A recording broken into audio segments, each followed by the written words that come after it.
Hello दोस्तों, आप सबका स्वागत है आपके अपने यूट्यूब चैनल फिल्मी रिएक्शन में। तो कैसे आप सब, उम्मीद आप लोग अच्छे होंगे। मैं बिल्कुल अच्छी हूँ आप लोगों की दुआ से। तो दोस्तों आज जिस वीडियो का मैं रिएक्शन लेके आई हूँ वो है अंकुश राजा का न्यू सॉन्ग का नाम है संतोष पागल। और इसमें है अनीशा पांडे, शिवानी सिंह। तो जी शिवानी सिंह सिंगर है, बहुत प्यारी आवाज़ है। अनीशा पांडे इसमें मॉडल हैं। तो देखते हैं हम ये गाना, फ़नी सॉन्ग है ये। इसके बाद इसके बारे में बात करेंगे। उससे पहले चैनल को सब्सक्राइब करें, वीडियो को लाइक ज़रूर करें।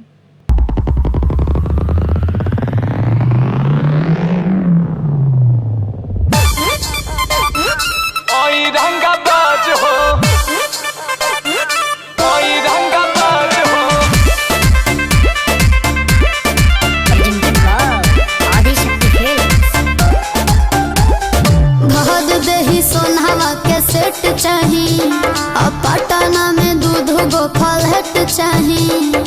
एक 1 BHK, एक 2 BHK, एक में मैं रहूंगी और एक में जिम करूंगी। ओके जानो, घर दही सोनहवा के सेट चाहिए। पटना में दूध गो फल चाहिए।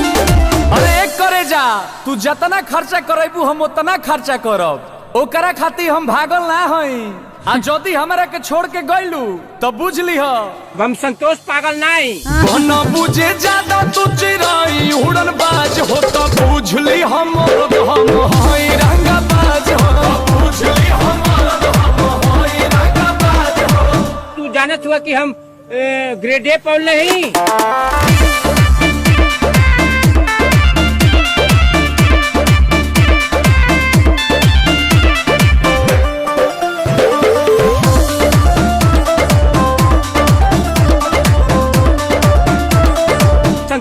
संतोष पागल नहीं। पहला बच्चों हीरो जाना के खर्चा जितना हमसे करही बेरे, तोरा से बेसी हम ले बानी सीछा, पीछा छोड़ा नहीं पई बेरे। अच्छा के प्यार में हिसाब ना करा, माहौल खराब ना करा, बुझलो। अरे एक करे जा, जितना तोहरा से रात में बात कोइले बानी न उतना केहू औरी खाती जागल ना है। लेकिन जदी तू हमार दिल तुरलू तो बुझ लीह हम संतोष पागल नहीं। बना बुझे ज्यादा तू चिराई उड़न बाज हो तो बुझ ली हम हई रंगा बाज हो। बुझ ली हम हई रंगा बाज हो। मारम ना एक फट की एको भाषा ना बोलबा कोनो विषय में। हई रंगा बाज हो, हई रंगा बाज हो।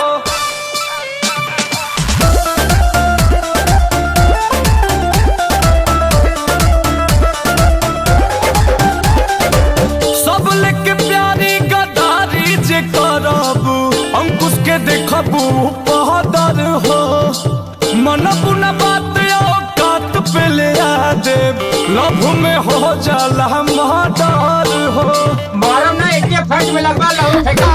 किलारू झूठे इंग्लिश पढ़बा हो, कहीं के कुछ ना खड़बा हो, हवा बनाओ तारा। अरे एक करे जा, हम बरसी ना खाली गरजे वाला बादल ना होई। आ जदी हमरा के छोड़ के गइलू तो बुझ लीह हम संतोष पागल नहीं। बना बुझे ज्यादा तू चिराई उड़न बाज हो तो बुझ ली हम हई रंगा बाज हो। बुझ ली हम हई रंगा बाज हो। तू जानत हुआ कि हम ग्रेड ए पढ़ नहीं, पोल नियर खड़ा हो जेबे।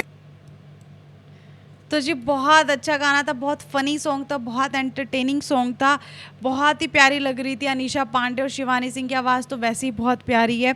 तो अंकुश राजा बहुत अच्छे लग रहे थे, म्यूज़िक बहुत अच्छा था, लिरिक्स बहुत अच्छा था, बहुत ही ज़्यादा फ़नी एंटरटेनिंग सॉन्ग था। आप लोग कैसा लगा, आप लोगों की क्या राय है, प्लीज़ मुझे कमेंट करके जरूर बताएं।